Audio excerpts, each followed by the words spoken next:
So let's talk about the Jumpstart program a little bit. What do we do as part of that program that you have found to be helpful? There's a lot of different facets that you have with Jumpstart.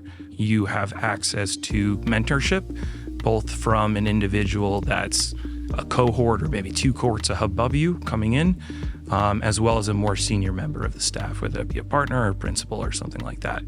That you have, both of these resources to ask questions and figure out how to kind of get integrated into just kind of everyday life at the company.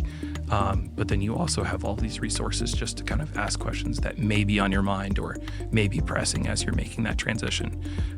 It's especially nice that you have kind of individuals at different levels to do that as well, because, sometimes it might be a little uncomfortable to ask some questions to a partner or things like that. But someone, who's recently been through the hiring process and recently onboarded, having that kind of resource there to ask questions is also extremely helpful.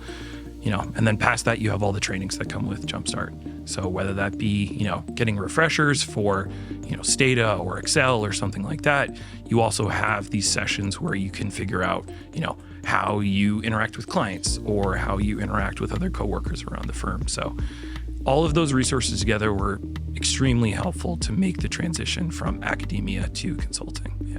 What trainings in particular as part of Jumpstart have you found to be applicable to your day-to-day work here and useful in terms of just not making, I guess, what I might consider with 2 decades of experience here as silly mistakes, but you coming straight out of a PhD might not even realize. I think the Excel training was really helpful. That might not be something that all PhD students use as much as you would in kind of a corporate setting. And I think kind of the other just trainings on the people side, whether that be clients or others around the office, I thought that was also really helpful because, depending on what you did in your PhD or a postdoc or whatever your experiences may be, kind of that client work might be missing from a lot of that if, you're just by yourself on a computer doing research, sending drafts back with your advisor. So some of that kind of like people interactions, things like that you may be missing in a PhD, it was helpful to get those in training when you're here for Jumpstart.